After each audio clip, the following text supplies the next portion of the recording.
and braving the traffic for those who are coming from the other side. Sorry, this time we could not have it at the Malabar Hill Club because they have got some renovations going, and Mohan was very helpful in setting things up over here. I think this is equally comfortable from all angles, and let's see, over a period of time all the members will have a vote where we want it here or we want it there.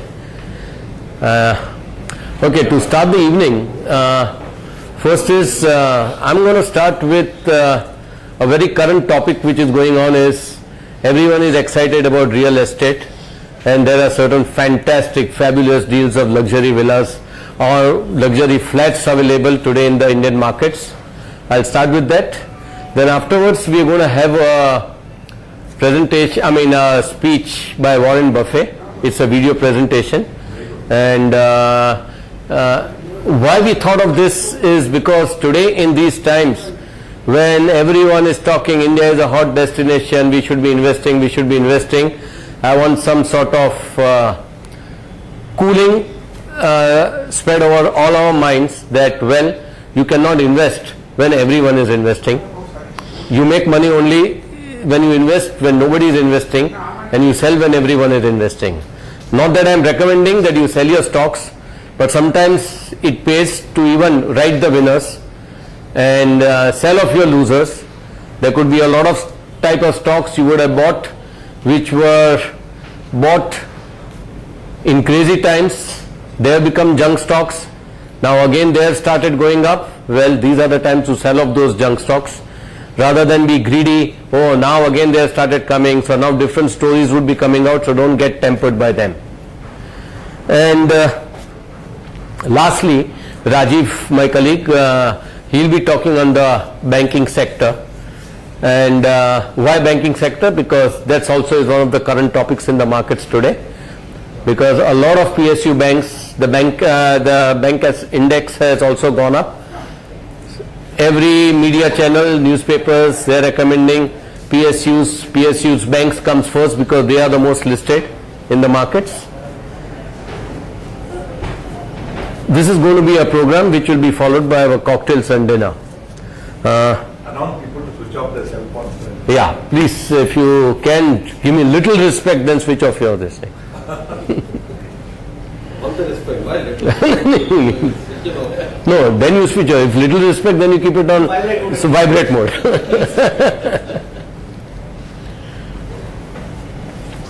Okay, now we start with the real estate story. Just going through what is happening in the papers, and first is, why has this scheme come out that you pay 10%, 90% on possession? Of course, this is when you don't read the fine prints. Just now, what is happening in the stock markets? The derivative volumes in the stock markets are so many times more than the cash volumes. Now, why are these? Because people always tend to play more than the capacities would permit them to. And margin trading is a concept which is very prevalent in the stock market. You just pay 10% margin and you can take a position of 100% because you start paying interest on someone who is financing you. It's no free deal, no free meal for anybody. And the stock markets are regulated markets by the stock exchange. The derivative markets are also part which is regulated by the stock market, the stock exchanges, and you have a margin trading concept happening over here. The real estate market is just now manipulated by the builders. There is no proper regulation in place. The real estate prices which you see, they are not like stock prices that you see in a stock. Okay, a particular stock is quoted at this, so this should be the price. They are there because everyone is talking about that. Secondly, a stock market has a regulator in the form of a Securities and Exchange Board of India. Real estate, there is no regulator. Now these are the two differences between these two markets. The real estate market today is filled up of a lot of builders, politicians and investors who have tons of money. So that's what makes a market. Real estate is something where everyone needs it. So definitely there is a great demand for it. And it is common sense for anybody to think that if the real estate demand is so much, the prices should go up. Well, that argument is there because it is plain economics. If there is more demand, then definitely there would be this thing, a great demand, the prices can go up because the supply is limited. Now, what is happening in the real estate markets at present is that too much of investors have entered the market. Too much of luxurious flats are being built up, and you have sky-rise buildings which are coming up. Boss, now you just stop any coffee because it disturbs me. Nothing. A lot of high-rise buildings are coming up and there are flats for sale. However, the problem is when there is a demand, there has to be a people's ability to buy those stocks, buy those flats. Now that is actually not happening. Because today if you really look at the demographic situation of a place like Mumbai, so many people, even if the husband and wife are earning, even both of them are getting 1 lakh rupees salary per month, can you imagine, can they buy any of these advertised buildings, those luxurious apartments? It is not possible for them. So definitely there is a demand, but demand at the right price. Today, thinking that there is a demand, these people have been taking up the prices to dizzy levels, and at every point of time they saying investors are just entering that, so what, let us keep up some money in the stock markets and we'll make some money. I mean this thing in the real estate. That's how the real estate market is being manipulated. Along with that, what is happening is the banks are also giving the money. So there is excessive liquidity which is coming to the investors, and when there is excessive liquidity, there is definitely an asset inflation which is taking place. The problem is that a lot of people are not able to fulfill their housing needs. So today the demand is only by the investors, and these investors are under the impression that the greater fool theory which works in the stock markets will also work over here. Because what is a greater fool's theory? That, well, I know the prices is high, but I don't mind buying it because over a period of time some other greater fool than me would come and buy the stock, and that's how I would get out. So just now in the real estate markets there is a greater fool theory at work. Investors are thinking that they'll be able to sell at it. Most of the buildings which are being built over here, half of them have been kept by the builders themselves because of the greed that we will sell it to the investors, we will sell it to the people because the prices are going up. So now when there is a mismatch between the demand and the supply, what happens? So the real estate market has discovered a margin trading in flats, and this is what the advertisement is all about, that you pay 10% for the flat and 90% on possession. The real estate prices only in last 1 year have doubled. So you are just paying 10%. Now how much time does it take for a correction of 10 to 20% to happen in the markets? If that happens, your capital is just wiped out. Secondly, the other argument goes is that you don't have to worry anything about the delay in the project or anything because you have to pay the 90% on possession. But why would a homeowner buy a house? Because he wants to stay. So that argument that if the project is delayed, we are saved, no more hold, because when I buy something, I want the delivery of that. But this is the way a Ponzi scheme's explanations go on coming. Now, imagine that at the end, when the project is completed and when you have to pay the balance amount, what if the real estate prices have gone haywire? What if they have just gone down by about 20 to 30%? You are supposed to get a banking loan at that rate. The banks will only give you a loan on the prevailing price at that rate.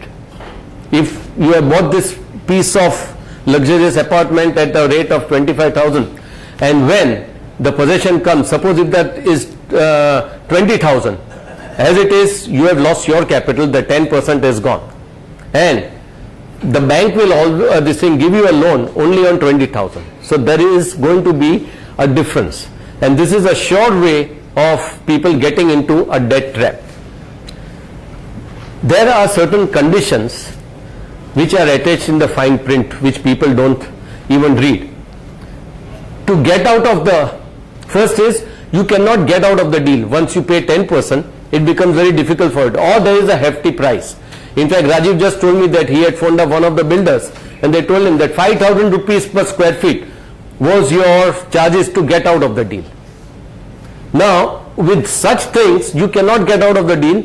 And what is their argument? The argument is, well, this is only for serious buyers. It's just an argument because it is only for serious buyers.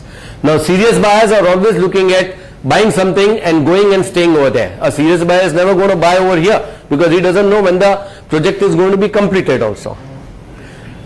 So once that person gets into a trap like this, the bankers will ask a very different interest rate when you are stuck up, because you have no bargaining power.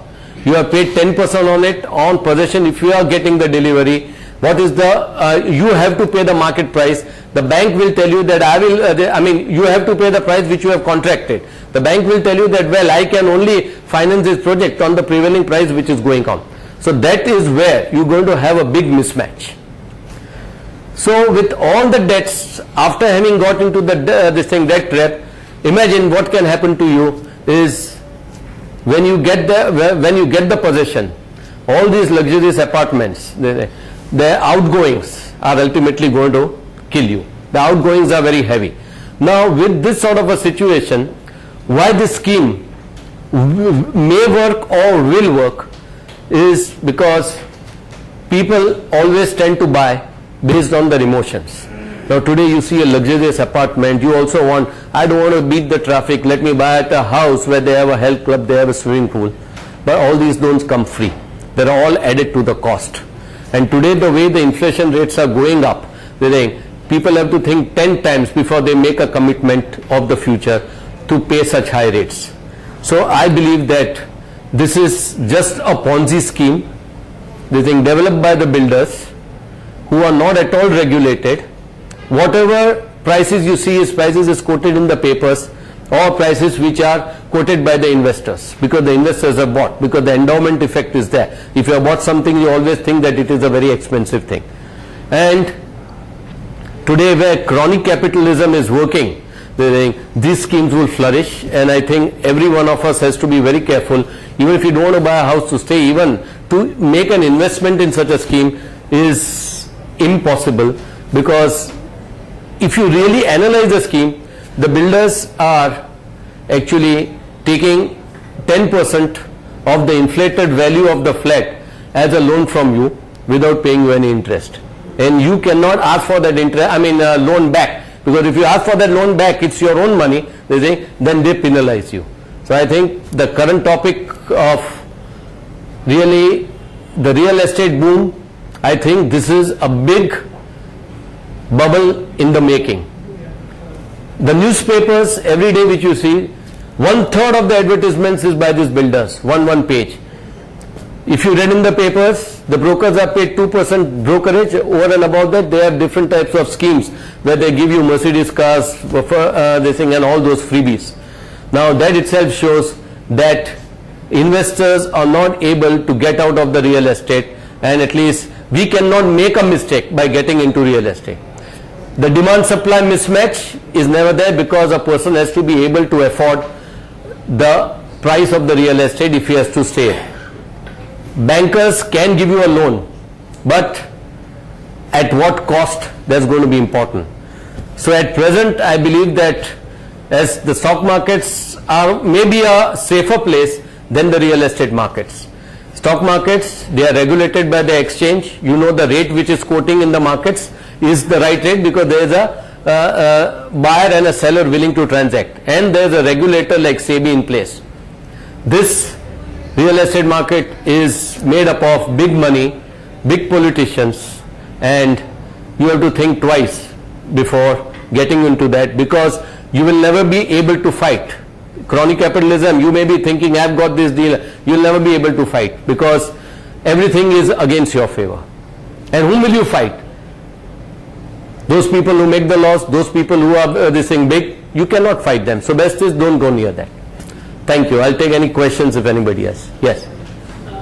So a lawyer friend of mine mentioned to me that these new apartments you're talking about, the 10% ones, they have got higher FSI based on the fact that they're claiming it as serviced apartments.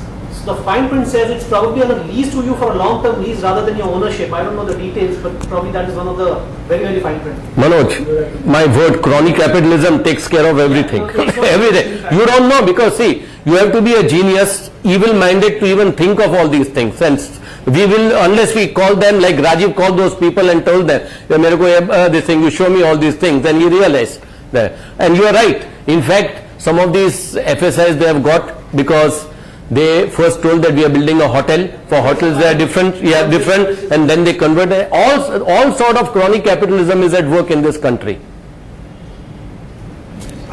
Somebody said almost the same thing as you are saying.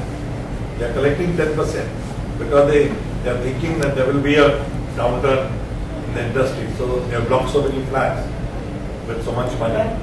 Yeah. No, it's a Ponzi scheme. It is making you margin trade on real estate. It's an invention of the builders. But this can lead to something like US crisis. No. No, I'll tell you, as long as the investors or people like us don't go there, because just now it's all the investors, the big money which is there. No, people are going.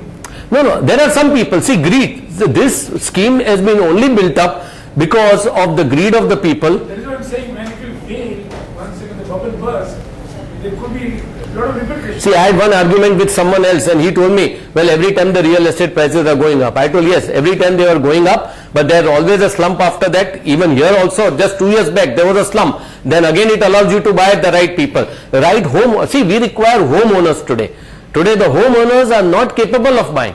Even a good businessman, this thing, I would tell you about 80% of our Rotarians, they will not be able to buy in all these buildings just now. But 20% can buy. 20% can buy this.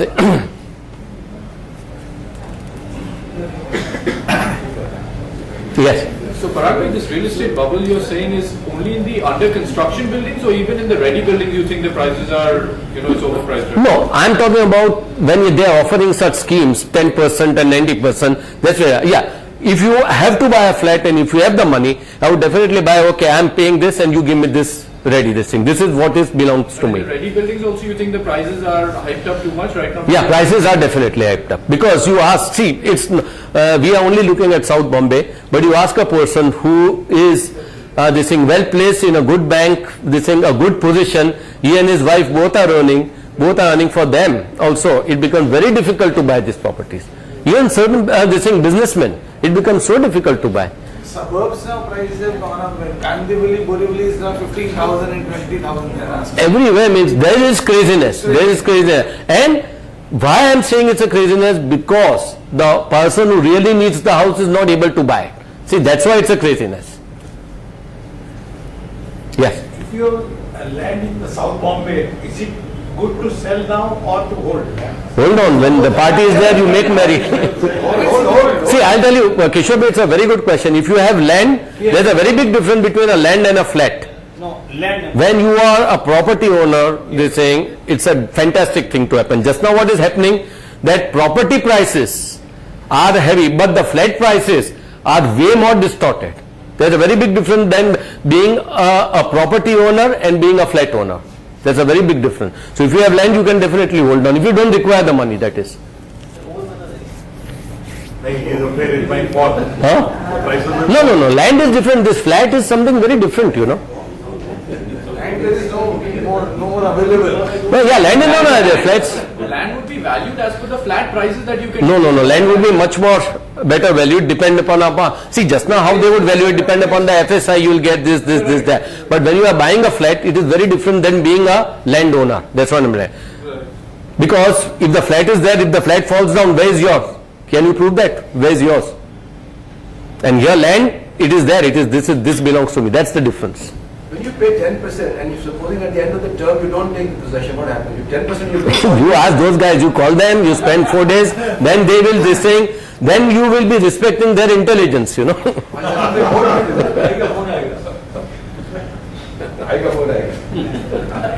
That is right. You baat kyun kiya? Yeah. I will, yeah. Hey Mohan, I know you're the secretary, you can't disturb my meeting. Huh? We are answering some of your questions. Yeah. Funny that the gentleman mentioned that there's some microphone. A couple of days ago, I saw a news flash on the TV. And they supposedly Davos is making a corporate presence in the real estate market in Bombay. You could have go lecture and then invest in the real estate market. See, in a bull market, anything can happen. And we always assume that this fellow is big, this fellow is a foreigner, that's why they cannot make mistakes, everyone can make mistakes.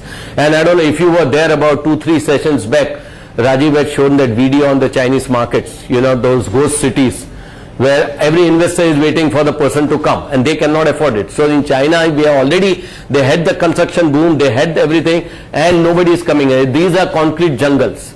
Even in somewhere near New Bombay also, there is a concrete jungle. Dubai, everywhere. By the way, I got an email from Agni Properties with attachment, pictures and all. The last line said, note, 40% will be in black. क्या बात करता है?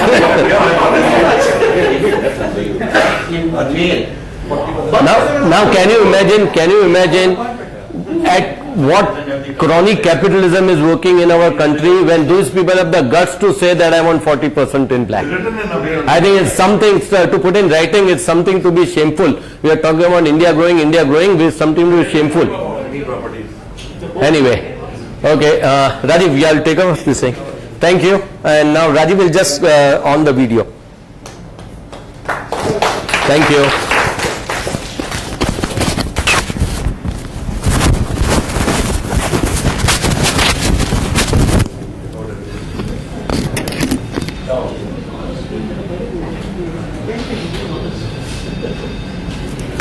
It's a somewhat long video, so we won't be playing the entire video today. It's 1.5 hours, so we'll play about 30 minutes and maybe remaining part we'll take it in the later sessions.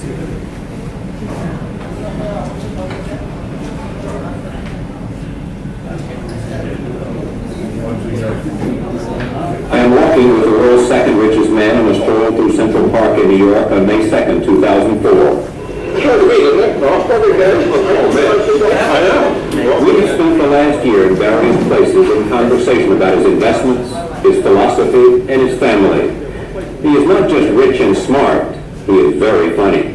When my mother got to be 80, the most important thing in how long you live is how long your parents live. So I got her an exercise bicycle and I put her on a strict diet. And she's just piling up the years for me. More than being about Warren Buffett, it is Warren Buffett in his own words. Let's imagine that it's 24 hours before you're born. And the genie comes. And he says, Charlie, you really look like you've got good children. You know, so I'm going to give you an enormously important task. I'm going to let you design the world into which you're going to be born in 24 hours. And you say to the genie, appreciate the responsibility to pick the right guy, but what's the catch on that? The genie says there's just one catch. Before you go out of that world, after you design the rules, you're going to go to that big barrel over there. There's 6 billion tickets in it. And you're going to pull a ticket out. That ticket may say male, female, may say rich, poor. What kind of a world do you want to have, not knowing what tickets you're going to get? Now, I call that participating in the ovarian lottery. I got a ticket that said the United States. You did too, you know. I got a ticket that said smart about certain things, you know. All of that helped me. But I say you should design a political system that will deliver lots of goods and services to people, but then we'll search for fairness in how those are distributed. So I come into this and abundance is just showered on me because I have the, you know, they tout. Gates says if I'd been born at some other time or some other place, a long time ago, I'd been some animal's lunch because you know, I don't run very fast, I can't climb trees. You know, so I'd be talking about allocating capital, you know, that dinosaur would be coming right at me. You know? We also hear from good friends like Bill Gates, the only man in the world richer than he is. I'm a friend, a student. I've probably learned as much from Warren as anyone alive, partly by example, partly by advice, and so I'm as much of a groupie as you'll find. And he and I just started a dialogue that led to really one of the most important friendships I've ever had, and a lot of the most fun that I've had. Your best friend? Yes. Do you believe someday you'll be the richest man in the world? Oh, absolutely. And from Charlie Munger, his partner at Berkshire Hathaway. It's the nature of life that, as the old Germans say, you're too soon old and too late smart. And anybody that helps you get smarter a little earlier enormously improves your life. And all we do is prove these simple old adages like that German saying. Warren got me smarter in some ways a little earlier, and that helped me. And in the only interview she ever gave, we hear from his late wife, Susie Buffett. And the fact that I married somebody who makes just piles of money is really the antithesis of what I ever thought. But I know that he is, and he is a very refined human being in who he is. So I overlooked the money.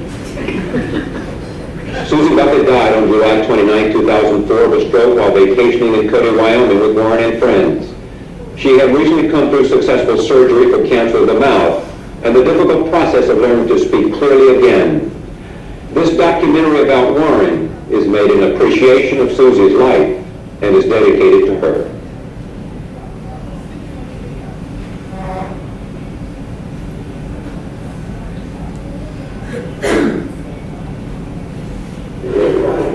Our journey to understand Warren Buffett began in Omaha in April 2004, where we caught up with him on the Saturday morning he and his partner Charlie Munger answered questions from some of the 20,000 shareholders who come to Omaha.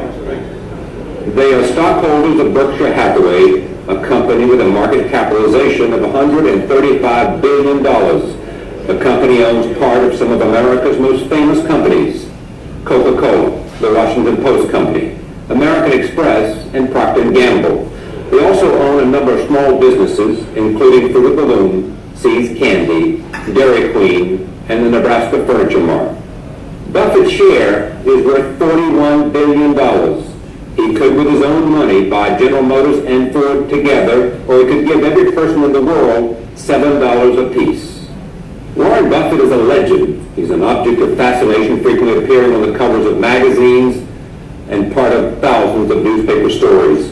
He is the subject of more than 20 books about his philosophy, his wit, his biography. So who is this man, and what does he do? I do two things. Call it asset allocation. In other words, we have somewhere between $100 million and $150 million a week coming in to Berkshire, and that's after all the needs of the operating businesses are taken care of. If they build plants or anything, that's up to them. But then the remainder comes in normal. My job is to allocate that among anything in the world that makes sense to me. I can put it in marketable securities, I can put it in bonds, or equities, I can put it in whole businesses, I can sit temporarily within cash, but that's my job. That is my sole responsibility. We don't do that by committee, we don't do it by advisors, that's my job. Second job I have, and this is easier if you kind of get the ball rolling, and that's to have talented, high-grade managers running our businesses who are happy running them. So when I buy a business, I'm usually buying the manager with them because I don't know how to run the business. So when somebody comes along and says they want to sell their business, I have to look them in the eye and I have to decide whether they love the money or they love the business. It's okay to love the money to some, but they have to love the business. They have to have passion for it. Why am I running down here every day, and hardly wait to get to work? It isn't for the money. It's because I get to do my job the way I like to do it. I get to paint on my own canvas. I feel like I'm Michelangelo down here, and I'm doing the Sistine Chapel now. Nobody else may think so, but they don't say use a little red paint instead of blue paint or something like that. I get to use whatever paint I want, paint whatever I want. I love it. Second thing is they want applause. I want applause. I like it when people say that's a good job. And our managers are just the same way. They got a lot of money, most of them, and they want to be treated fairly. So they don't want to be taken advantage of. They want to paint their own painting. They love that, and they get it at Berkshire like no other place. And they want applause. And when they get applause from me, they're getting applause from a knowledgeable observer. I mean, it is not uninformed applause. So that keeps them, and we've had remarkable success in keeping managers over the years. We just talk for a moment about your skills. If we can do that in a moment. You think one moment's enough? Well, I'll stretch it out. Let's assume we talk about energy and intelligence, and integrity. Let's give those values and skills too. Yeah. All right. You have an extraordinary capacity to focus. Absolutely. Yeah. You read a lot, yeah, and you focus. Yeah. A lot of people I know that have done well in their own areas focus. In fact, just about the first time I met Bill, we were at a place with 15 people eating dinner, and his dad went around the table and asked everybody what they thought the most important ingredient they brought to their game was. And I answered focus, and I saw Bill nodding his head across the. You knew right there. Yeah. No, it's focus. Yeah. What do you mean by focus? I mean just concentrating on what's important. I mean, you have to know your game. I was lucky.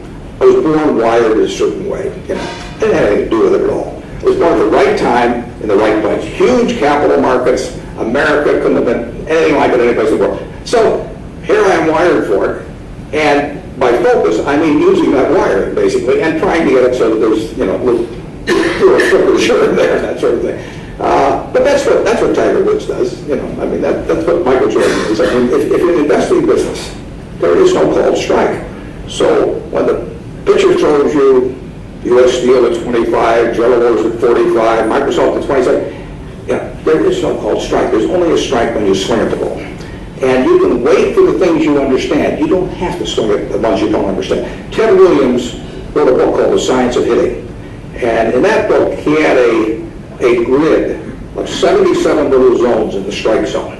And he said if he swung only at balls in this one particular area, sweet spot, he would bat over 400. And he said if he swung at balls that were on the outside corner low, but still a strike, he'd bat about 225. So he said everything in life is waiting for the right pitch.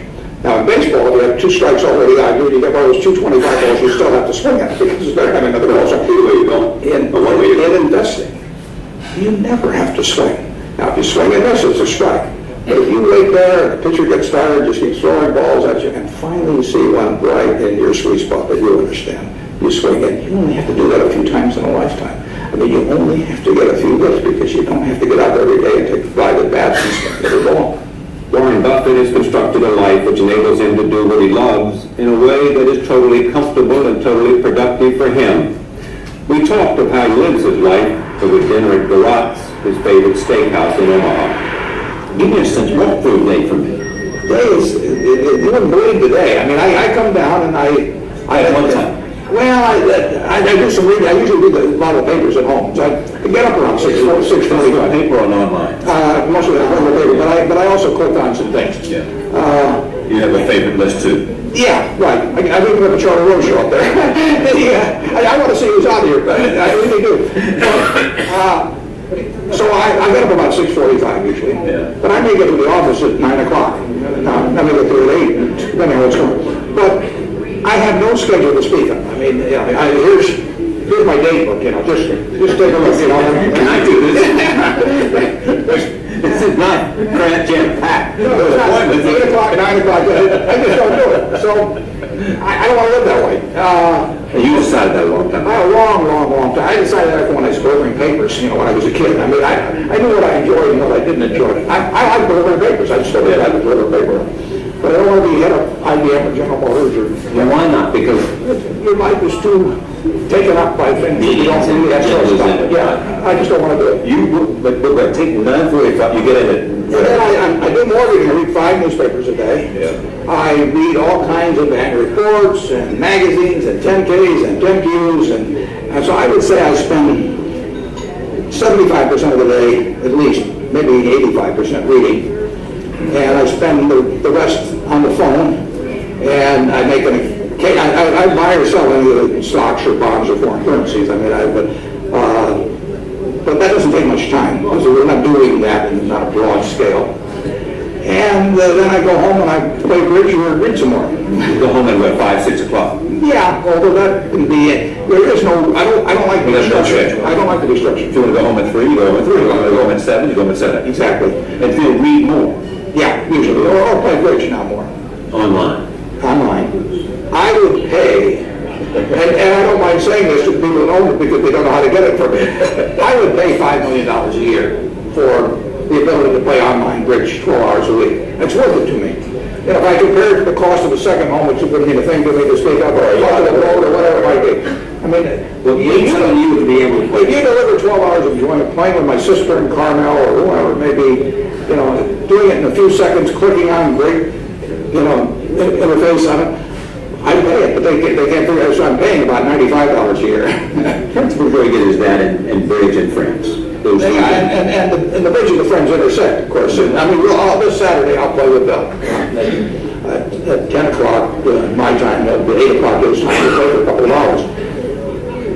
His name is Challenger, but he doesn't spell it right. He spells it without C-H-A-L-E-N-G-R. It's not a word how to spell it. And what is your name? My name's Tebow. You T-Bone is his challenge. Right. And so you two will get online and play for a couple hours, yeah. And you always win. No. No. I tell you so, but you check with him and then there we go. That's what I did too. The notion of investing for you. What are you looking at for when you read? You're looking for an interesting company, you're looking for... Yeah, I'm looking for business I can understand. I'm like a basketball coach. And if I walk down the street, the first thing I look for is 7-footers. You know, and now, once I find a 7-footer, I still got to figure out, you know, whether he's coordinated, whether I can keep him in school, and all those things. You know. But if some guy comes up and he says, you know, he's 5'6", and he says, you know, where do you see me handle the ball and all that? I'm not looking for those. So I leave here and look up at good players. Yeah, when I first started, I used to find a lot of 7-footers. Harder to find 7-footers now because my universe isn't as big. But I look for things I can understand. I think I know what the economics of the business will look like 5 or 10 or 20 years from now. And it doesn't mean that, you know, I understand what a computer does, but I don't know who is going to be making lots of money off computers 10 years from now, any more than I knew who was going to be making a lot of money off of television sets back in 1960. Turned out nobody was. You've always taken the position that really you don't want to make speeches except to business students and to kids. Just the students, yeah. What's the idea? The idea is that they listen, and you may change some lives. I mean, the things I heard when I was 20 from somebody I wanted to listen to changed my behavior in ways. And the people I listened to at age 74, you know, I want to be entertained, or all that, you know. But I'm not going to change it. It's not going to change anything. So if I talk to a bunch of 50 or 60-year-olds, basically they want to be entertained and they want predictions. But if I talk to 20-year-olds, they ask their 25-year-olds, they ask me the questions, it's what's on their mind, and they really get to what's on their mind, and they listen, and you can see it in their faces, and then they write me afterwards, and it changes some lives. The biggest thing we talk about, and I know it resonates with them, because a lot of them are thinking they ought to go into this line or that line because they'll look good on their resume or they get a little more experience. I tell them, if you wait till you're 80 to do something you like, I say that's like saving up sex for your old age. You want to have a passion for what you do. Why go through life, you know, waiting for the big moment when you're 82? Compared to something else. Yeah, right. It doesn't make any sense. It doesn't make any sense. I tell them, you know, basically, unless Shirley MacLaine's right, you only live once. And we go from there. She's right. I hope she's right. And how does Warren Buffett keep score at his game and at life? How do you define success at your age? Personal success? Yes. Let me tell you a story. It gets there. I have a friend here in Omaha. She's my wife's best friend. 60-odd years ago, she was in Auschwitz, a Polish Jew. The whole family did not come out. If you talk to her today and you ask her about friendship, she would say she would define it as who would hide me. She said, that's the bottom line. Now, I would say that if you get to be my age, or much younger for that matter, and you have a lot of people who will hide you, the people who you want to have hide you would do so. You don't feel very good about your life. It's the real test. I mean, it's a referendum on how you live your life, and you can't you can't fake the ballot box on it. I mean, it's all important, and you certainly want to feel that way with your kids, but it's wonderful when you feel that way with your business associates and those that work around you. His friends are at the core of who he is and what he believes. Among his best friends are people he has known for a very long time. And how close did you live to the Buffetts? Well, I lived across the street. Across the street. I bought a house there around 1959. A three-story house, brick house, a tile roof, paid $27,500 for it, and there was a little fellow living across the street in another house, it's a big house. He paid $30,000, I think, for his. His name was Warren Buffett. He wasn't, nobody knew who he was. He was a nice guy. He had, I think Susie had 3 kids. We had 4 working on 5. And, I got to know him well. It wasn't easy to know because he didn't see much of it. But my kids did. Of course, the real story is that he came across the street one day and he said, "Don't love your kids." I said, "I know." And he said, I was thinking about college, getting kids through college isn't easy. And I said, "Warren, I'm working on grade school right now. I'll get around to college a little later." He said, "I started a little fund. People put a little money into it, and if you gave me, say, $10,000, I think I could build that up into something." Well, Charlie, I didn't give it to him. For 2 reasons. One, I didn't borrow it from my father. But I went to Mickey and said, "Can you imagine giving $10,000 to a guy who doesn't get up and go to work in the morning?" That was one of my great decisions of my life. If you had given him that 10, don't ask. Yeah, probably over 400 million. Not 400 million. We're still friends with you. I think Warren is never, ever not thinking about Berkshire. He loves Berkshire. It's his canvas. And he has a gift for analysis that most other people just do not have. And this is very important, he has extreme patience. And most people do not have extreme patience. I mean, it's hard to sit there with $40 billion and not do anything with it. But as he says, it's better to not do anything with it than it is to do something wrong. Warren would never take advantage of anybody. He's never looking to make a bad deal for the other guy. And he's completely honest and fair with everybody. It helps greatly to discuss your ideas with somebody else you respect. Even Einstein spent a hell of a lot of time discussing his ideas with a few people. He didn't do it all in a little room by himself. So the interaction helps your ideas. His most famous friendship is with Bill Gates, and it began reluctantly. Take me back to the first time the two of you met.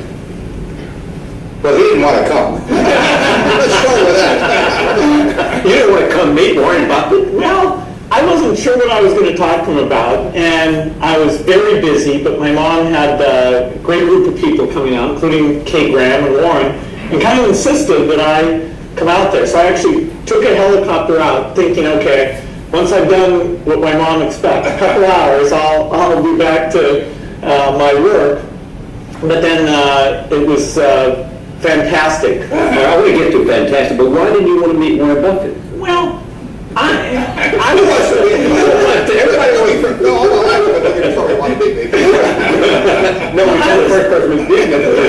No, I was just a heads down software engineer, right? And I wasn't quite sure that he'd be interested in what I was interested in. But then, as soon as we met, talking about companies and trends and things, we could have gone on for days. We couldn't stop. What was that conversation about? About everything. Business and life. I was interested in what he was doing, he was interested in what I was doing, and we were both interested in what the world was doing. The thing that stunned me the most about after I met Warren, of course, that he was brilliant and interesting, but that he really was having fun. And that, I know how to have fun, but not quite at that level. So that's that's the thing, it gave to you a sense of insight. That if you pick the things where you can make a difference, if you pick your time the right way, you pick your friends the right way, you pick the things that you really can contribute to, that can be so much fun. I'm not as good at it as Warren, but that's one of the best lessons I've learned. Are you the student in this relationship? No. As much as I can be. Absolutely, I would say yes. Because you once said to me, I study him. Well, I've learned an incredible amount from Warren. And some of them are things you can express, like, really looking at the time on your calendar and valuing having as much free time as you can. I love it when Warren gets out his calendar book and sees there's nothing in there. Empty days. And I think I'm going to television just to show you somebody knows I'm still alive. That is the way to do things. Yeah, Bill, I consider, for example, Bill, it's not only the size of the Gates Foundation, but I consider it the best run philanthropy in the world that I know about. I really admire what he's done in the last, and Melinda with him in the last 5 years. I'm learning from him all the time. But in a sense of how he's approached philanthropy. Just how he thinks. But you probably talked to him about that too, don't you? We've had a lot of fun talking about philanthropy. In fact, the idea that giving money to children could actually be a detriment to them. I haven't started thinking about that. And then when I first met Warren and he said that was going to be his approach, that really convinced me that made sense. And then, of course, it created the issue of how to give it back in the best way. Kids still like me, incidentally.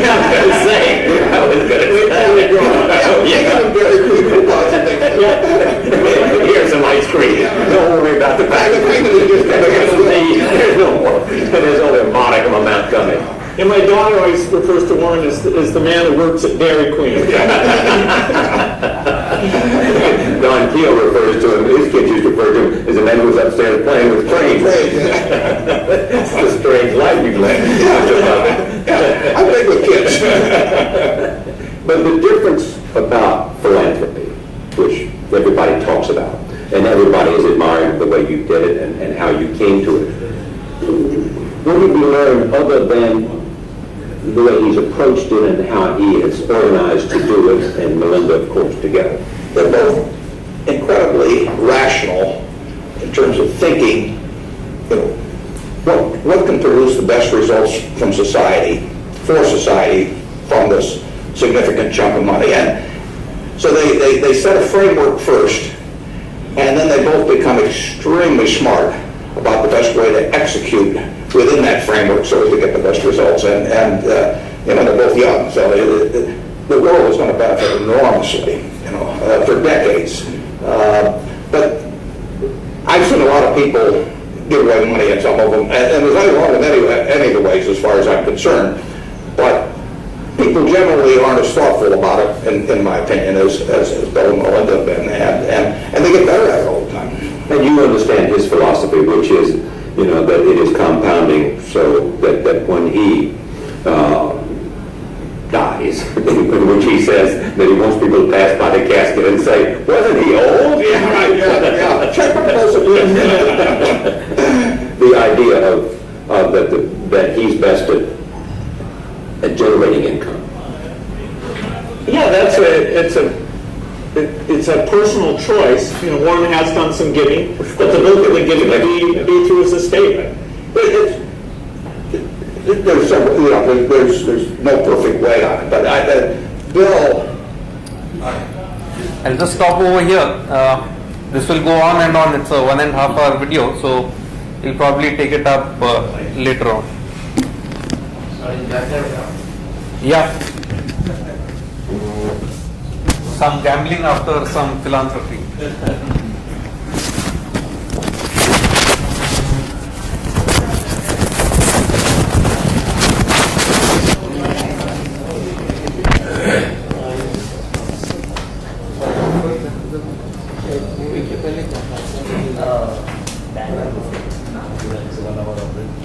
Well, today I am going to discuss a business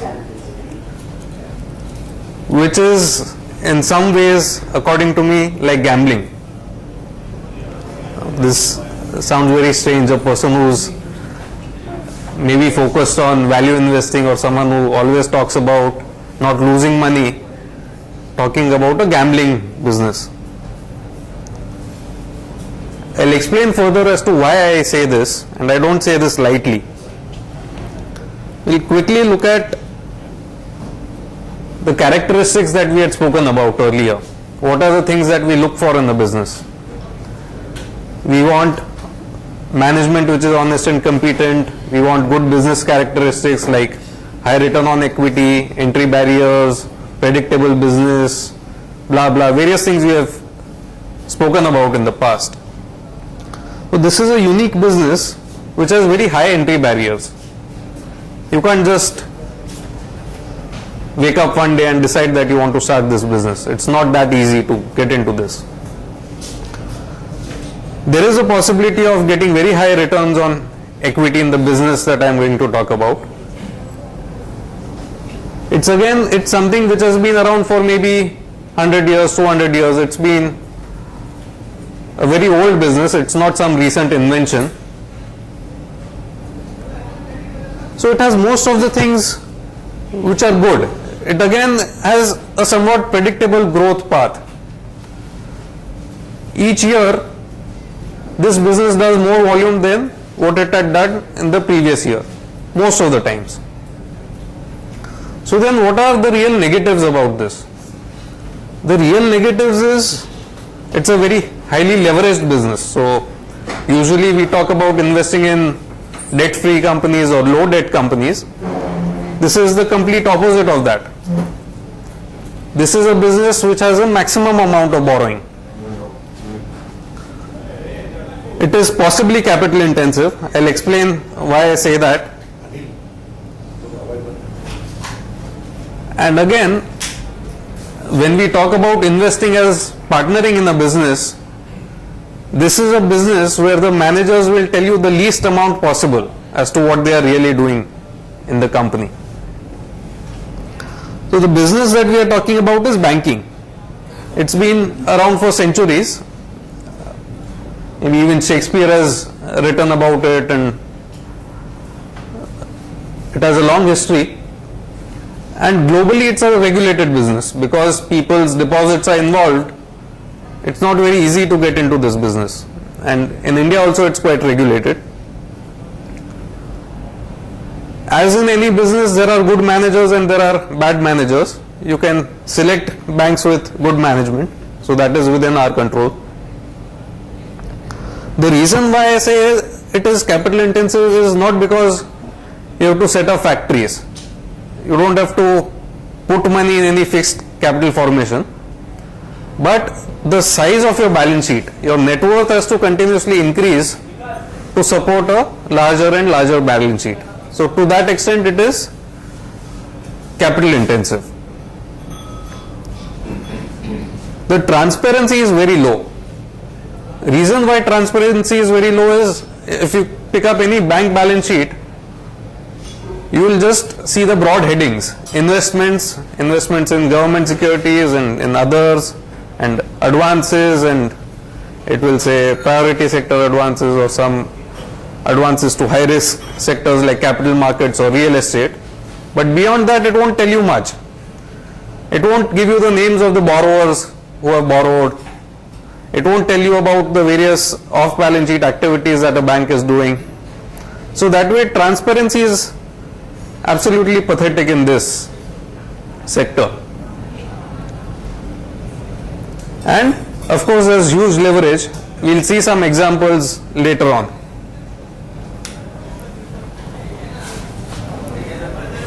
The reason why we are talking about it is,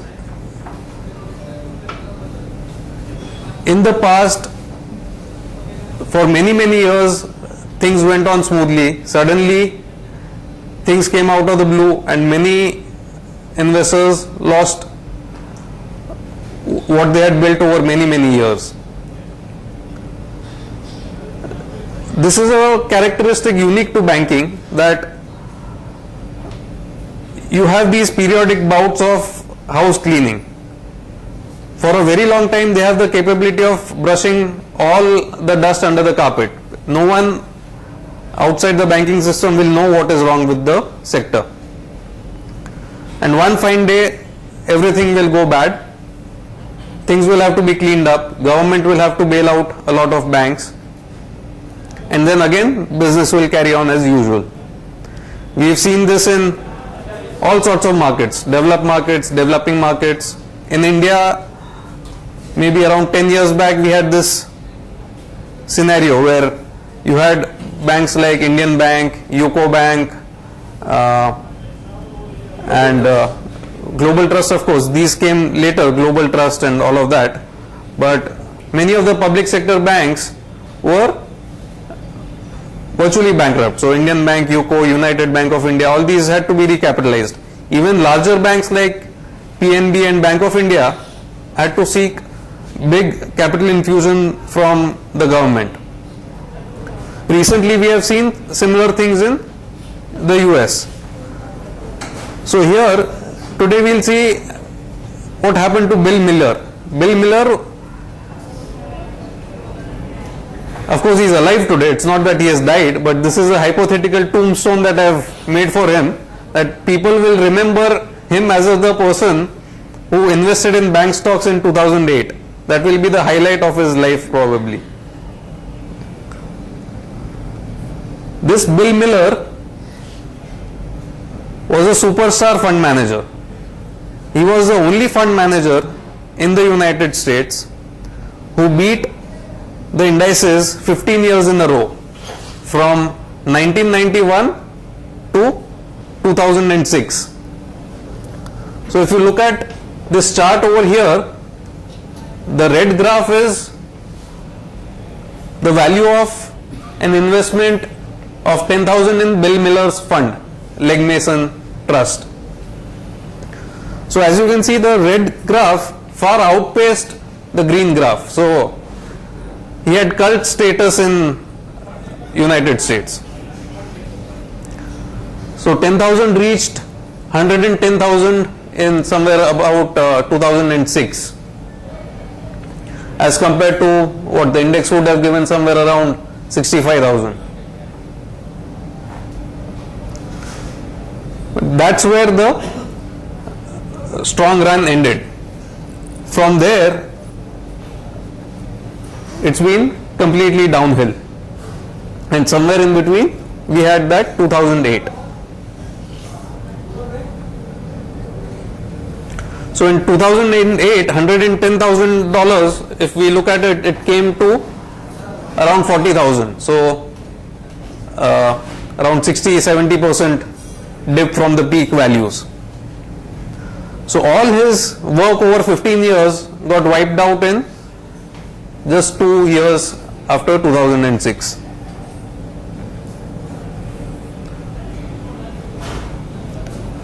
We'll take a look at banking in India and how to really go about evaluating these banks. It's a very technical subject in the sense there are a lot of variables to evaluate. What I'll be highlighting today is just the broad risk factors to look at rather than actual evaluation. Again, there's no stock tip today, there's no stock recommendation. I've taken HDFC Bank today just for example. So we'll briefly look at the banking sector in India and we'll just look at the balance sheet and profit and loss and figure out how to go about evaluating these stocks. See, the attractiveness of banks in India is that you can't start a bank easily. Pranab Mukherjee announced that they'll be giving new bank licenses and everyone is excited, but again the conditions will be so restrictive that people will find it extremely difficult to start new banks. If we look at the banking sector in India, it's essentially public sector banks for most part of the business. Within private sector banks, you have probably 3 large banks which do most of the business, which is ICICI Bank, HDFC Bank and Axis Bank. The other ones have not really reached that much of a scale. So you have the smaller private banks like Kotak Bank or Yes Bank and BCB and all of those.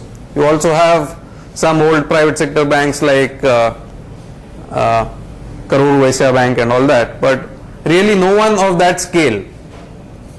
So when you have such a sector where entry is restricted, where people are forced to keep money with you because there are no alternative channels,